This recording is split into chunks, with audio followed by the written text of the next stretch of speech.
I'm going to start off this video a little differently than usual. While making this, I have had a certain song stuck in my head the entire time, and I feel the need to share it with you. Now, in order to avoid legal copyright disputes, even though I believe this to be well within the boundaries of fair use, I can't play the actual song, but I can show you somebody playing it on a keyboard. So, without further ado, I'm going to hand things over to my son, Thomas.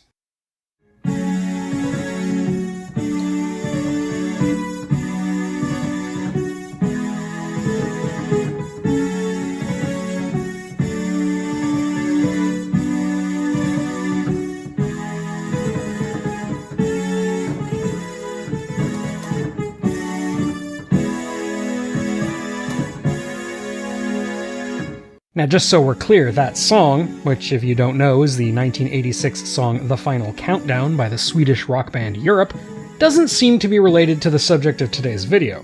Aside from a dubious, uncited entry in IMDb's trivia page that claims the song was inspired by just the title of the film, the lyrics and tone have nothing in common with it. But hey, since I had to have it in my head this whole time, now you get to have it in yours.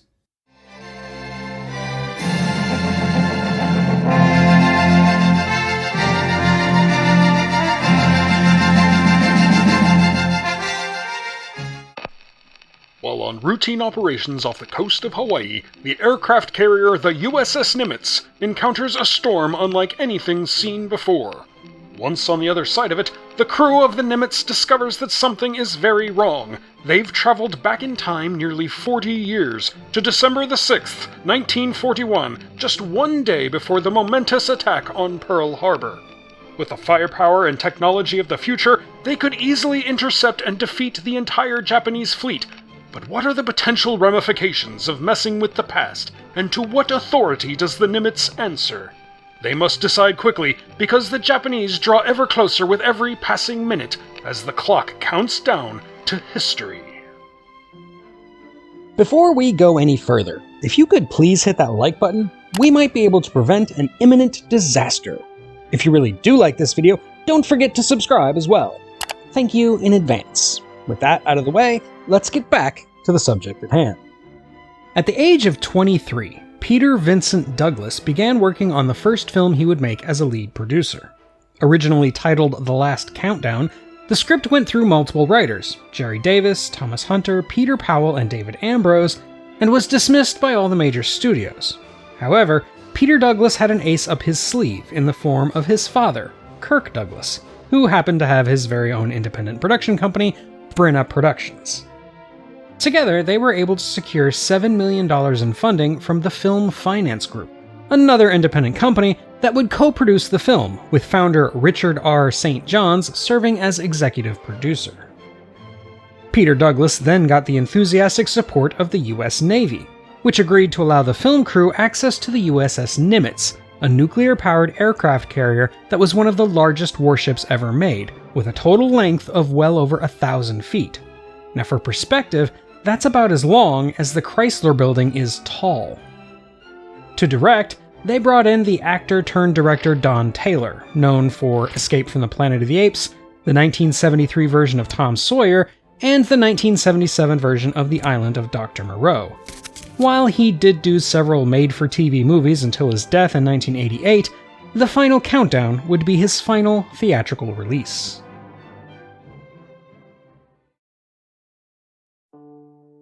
Kirk Douglas wanted the role of the commanding officer of the Nimitz, Captain Yelland, but Peter Douglas, worried about accusations of nepotism, had to be convinced to cast his father in the part.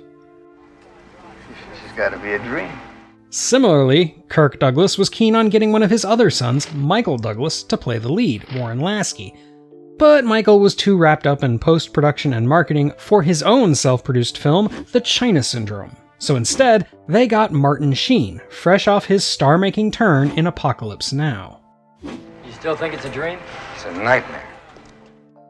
The female lead, and indeed the only woman in the entire film, is played by Catherine Ross, known for The Graduate, Butch Cassidy and the Sundance Kid, and The Stepford Wives. For her boss, the fictitious Senator Samuel Chapman, they hired Charles Durning, known for The Sting, Dog Day Afternoon, and of course, The Muppet Movie. frog legs are fine. Hoppers is the place you should dine.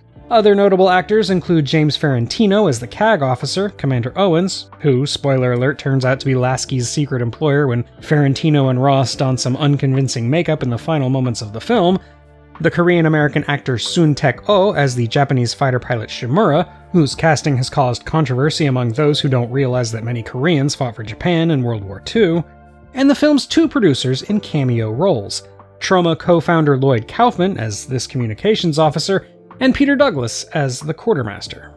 War. We're at war. Filming began in May of 1979, almost entirely on location aboard the USS Nimitz, with a few weeks with the ship in port in Norfolk, Virginia, and a total of 8 days at sea off the coastlines of the Florida Keys. With the ship and crew under full operations, the production was forced into very small time windows each day, though there were plenty of opportunities to get footage of planes launching and landing from the carrier, including one emergency landing that was folded into the film's plot. However, the film crew twice fell victim to the jet blast of launching aircraft, once tumbling down the side of a runway, and another time falling off the deck of the Nimitz and into its safety netting. It's also worth pointing out that most of the Nimitz crew you see in the film is made up of the actual Nimitz crew, who naturally do a good job demonstrating the real jargon and operations of the Navy at sea. Occasionally, though, it is pretty easy to notice that they're not professional actors. Hold it! Go hold your own. Who said that? For Christ's sakes, Chief, all we want to know is what's going on. A few smaller scenes were also filmed at Pearl Harbor, with the USS Kitty Hawk standing in for the Nimitz. Most of the first unit filming went relatively smoothly, despite the on-the-fly nature of composing, setting up, and filming individual scenes, but the Navy got increasingly involved in the second unit work, which was extensive. All of the aerial shots, the dogfights, the helicopter scenes, etc., were done with the second unit, under the direction of Hollywood pilot J. David Jones, who'd worked before on Apocalypse Now, the 1966 Batman movie, and most relevantly, the Pearl Harbor film Tora Tora Tora, footage from which actually made its way into the climax of the final countdown. Though the Navy's enthusiasm and expertise no doubt helped lend these sequences of the final countdown a lot of authenticity, the technical complications were frustrating for the film's producers and strained the budget to the breaking point, leaving almost nothing left for the post-production effects. The biggest of these was the time warp that serves as the primary plot device. Credited to Maurice Binder, most famous for the James Bond title sequences, they were created with a relatively simple smoke and laser effect. Despite being an astonishingly cheap effect, it's probably one of the most iconic things about the movie, popping up in all the trailers and posters. The music was composed by John Scott, who put together a triumphant, bombastic theme that blares over most of the film, and though I do find it pretty grating and repetitive, I can't deny it matches the movie's tone perfectly. I think we should give him another shot.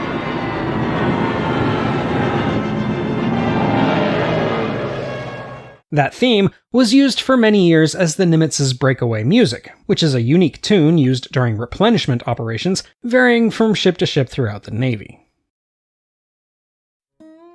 The final countdown released in August of 1980, to mixed reviews from critics, but a warm response from audiences, who gave it a total domestic box office gross of $16.6 million.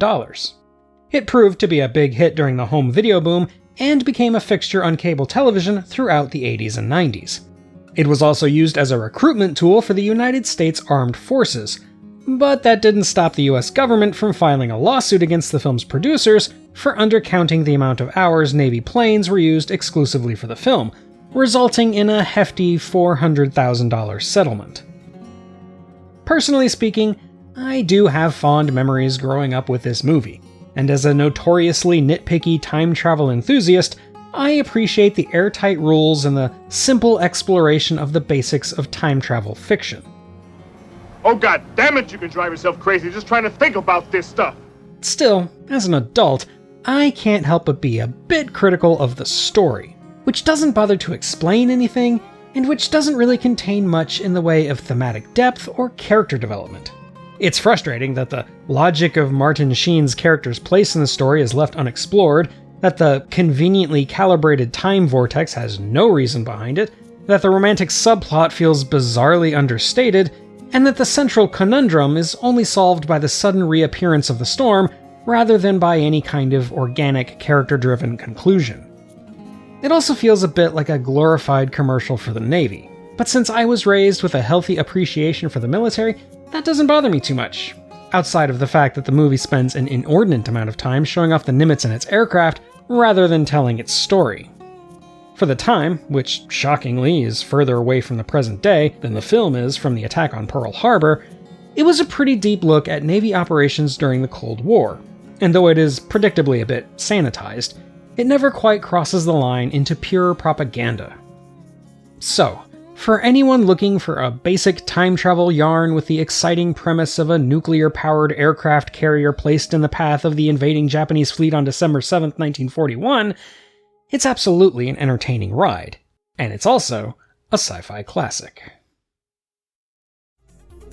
And that's all for today, my fellow Earthlings. What are some of your favorite time travel movies? Let me know in the comments, and while you're there, don't forget to like and subscribe if you haven't already. If you'd like to support what I do even more, consider becoming a patron to vote on future topics, access bonus content, and more.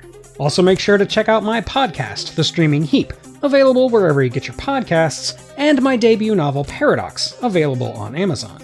Links are in the description, and also on my website at emcgill.com, where you'll find written reviews of plenty more sci-fi classics in both film and literature. Until next time, though, when we'll take a trip to the middle of the planet, this is the Unapologetic Geek, telling you to never be ashamed of what you love. As long as you're not hurting anybody.